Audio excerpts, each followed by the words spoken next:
Hey guys, Miranda here. So I'm gonna start reading books on my channel. Here we go. Let's do this.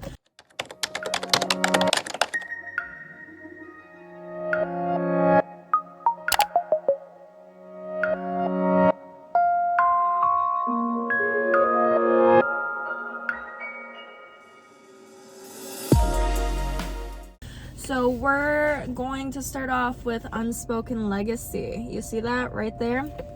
This book's about addressing the impact of trauma and addiction within the family. Don't we love trauma? Let's trauma bond, guys. Okay, here we go. Get yourself Unspoken Legacy by Claudia Black, and we'll read it together. Yes, we love reading. So the trauma word. Fuck, I already messed up. Okay.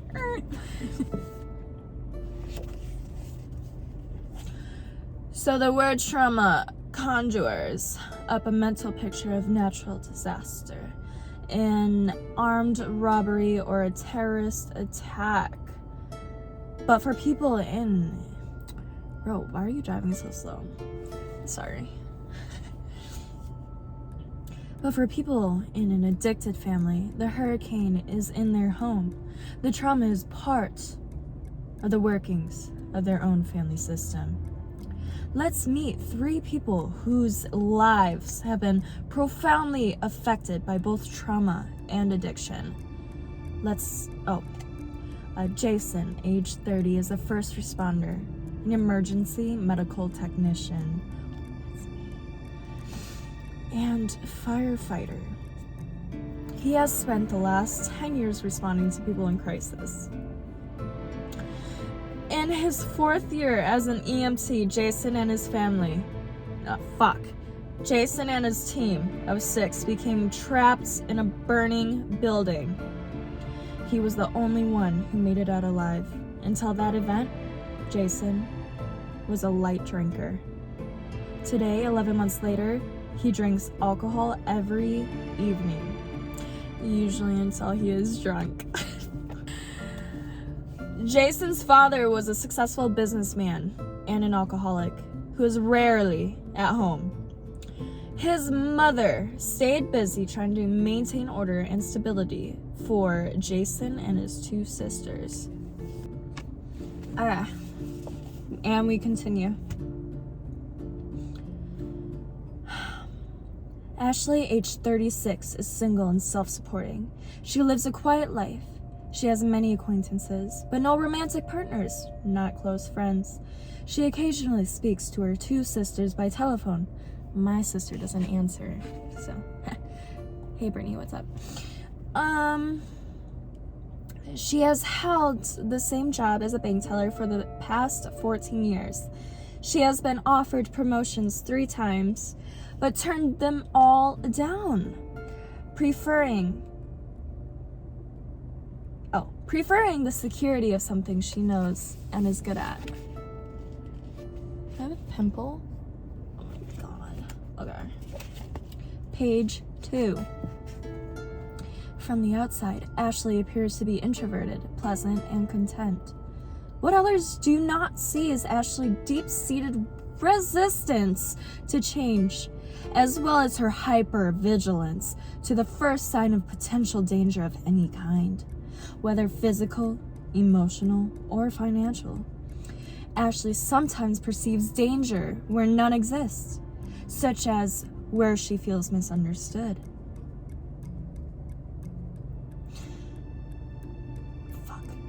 When someone disagrees with her, or when her figures don't add up perfectly at the end of the working day, she is too frightened of intimacy to allow herself a close and loving relationship. She often lies awake at night, listening to noises, and frequently awakens, startled and afraid. It sometimes takes her hours to contain her fears and fall back to sleep. Her entire life is structured around her attempts to control her circumstances and feel safe. Ashley was raised by an alcoholic mother who was also addicted to prescription pain pills, and a father with borderline personality disorder who often flew into rages, usually without warning. He vented his rage almost always on Ashley or her mother. Dad? Jake, age 27, grew up in a stable working class home until he entered elementary school. His life suddenly became much more difficult when his father, who worked in a steel mill, was injured on the job and began drinking heavily. He also became addicted to oxycodone. After the injury, he had trouble keeping a job and the family moved every few months. Jake's parents argued regularly. One night, Jake was 12, his father drove into a tree. Jake's mother was killed. His father was sent to prison for driving while intoxicated since it was his third drunk driving charge. Jake and his sister had no living relatives, so they were both put into foster care. By the time Jake was 15, he was living on the streets where he found a sense of belonging and acceptance. At age 20, while high on crystal meth, Jake drove a borrowed... At age 20, while high on crystal meth, Jake drove a borrowed car into a culvert. The car turned over, injuring his spine and paralyzing him. Since then, he has spent his days in a wheelchair. Recently, he was admitted to an addiction treatment center. Jason, Ashley, and Jake all grew up in families that were profoundly affected by addiction. From the outside, their lives looked completely different, but their interior lives had many similarities. All three suffer from what is called developmental trauma, or sometimes complex trauma. I was actually diagnosed with that, complex PTSD. Had no idea that existed. Crazy. These are forms of trauma that were inflicted on them repeatedly by someone they knew and couldn't avoid. Like my father. Love it. Thanks, Dad. As these examples illustrate, in families, trauma tends to beget trauma? What the fuck does that mean? Parents who have been I'm just gonna restart the entire fucking paragraph. Jesus. How many pages is this shit? When does it end? Whatever. Okay. As these examples illustrate, in families, trauma tends to beget trauma. Parents who have been traumatized often, but not always, pass on that trauma to their kids. The same is true with addiction. Can you not walk by my car? When a parent suffers with the disease of addiction, his or her children frequently struggle with addiction as well. Trauma and addiction often go together. In fact, the two frequently create a toxic dance, reinforcing each other and then passing themselves down from generation to generation. That's the bad news. The good news is that recovery is possible. Today, trauma and addiction are both treatable. Because trauma and addiction reinforce one another, it would be most ideal if the two were treated in tandem. In later chapters, I'll discuss in more detail the interplay of addiction and trauma and treatments and recovery implications for both. First, though, it's important for you to have a clear understanding of trauma. What is trauma? Trauma is a Greek word that means a wound, a hurt, or a defeat. Trauma is not a disease or a condition. It is the body's and the brain's response to a severe, painful experience that overwhelms one's ability to cope with the resulting rush of fear and thoughts. Of feelings and thoughts. This experience does not have to be something that makes the news, like an earthquake or a car wreck or a wild animal attack. It can be a sudden death of a friend or a beloved pet.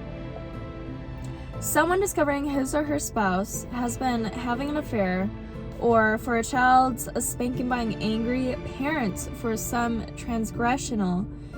The parent... What are these giant ass words? Transgressional. The parent erroneously believed the child committed. Here are some key aspects of trauma. It is caused by an event that the body and parts of the brain perceive as overwhelming or terrifying. Trauma is the result of a shock to the body, mind, or soul. It can be caused by any stimulus too powerful or too sudden and unexpected to be assimilated or processed in a normal way. The event behind trauma may or may not be genuinely dangerous. Trauma can be caused by something small. Hear that again. Small. Startling. Such as a firecracker exploding harmlessly at your feet. What makes an event traumatic is not its size or level of actual danger, but your degree of distress in response to that trauma, to that event. Trauma is not the event itself, but the response to the event. This response involves fear, helplessness, horror, shock, or some combination. A catastrophic or painful event doesn't automatically create trauma. For example, imagine a tornado blows your house to bits while you and your family huddle together in the basement. When the storm passes, everyone is grateful to be alive and unharmed, but each person will have his or her own unique response to the experience. Some family members may be shaken, but emotionally intact, while others may suffer serious trauma. The same can be true of two children raised in the same abusive family. One may grow up showing a lot of resilience, while the other may struggle with severe trauma responses. Me and my sister. Trauma freezes the moment in time and implants powerful thoughts, emotions, and physical sensations in the body and parts of the brain. These remain embedded, potentially for years or decades, until the trauma is addressed and healed. Some of the tornado survivors I just wrote about, for example, might never forget the sound of the storm approaching or the sight of the ceiling above them being torn away. Others might panic whenever they stand close to an approaching train because the sound reminds them of a tornado as it bore down on their home. Trauma breaks down your psychological defenses and may shatter your sense of security. If you experience trauma, from the moment on, your view of life may be quite different. This may be a situational. For example, if you were sexually abused as a child by a minister, you may feel deeply uneasy whenever you go into a church. Or it may be general. You might not feel safe being alone with anyone. Trauma can also change your view of yourself. For example, from someone who is strong and resilient to someone who is frightened and vulnerable. At its worst, trauma can make you feel that the world is inherently dangerous, or that no one can be trusted, or that there's no hope. As a general rule, if you feel you have some control over what is happening, you're less likely to suffer trauma. The critical difference between an event that is stressful but manageable and one that becomes traumatic is a sense of hopelessness.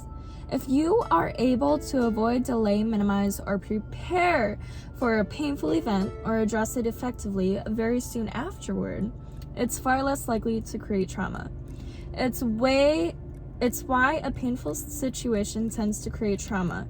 When you can see it coming but can't do anything about it, think of the 6-year-old child who gets beaten for no reason by an abusive parent, or the adult who looks up milliseconds before a falling brick lands on him or her. It's crazy. Of course, sometimes control or hopelessness can be in mind of the beholder. In the case of tornado survivors, some family members might feel the tornado's destruction was entirely out of their control, which is true. But other family members might think, thank God we had the presence of mind to head to the basement. The decision saved our lives. That's just as true, but the first thought encourages a feeling of hopelessness. while the second supports a sense of empowerment. The help that others provide or fail to provide soon after a traumatic event can have profound effect on how well and how quickly you recover. When you experience a traumatic event, it's natural to ask for help and to attempt to connect with other people.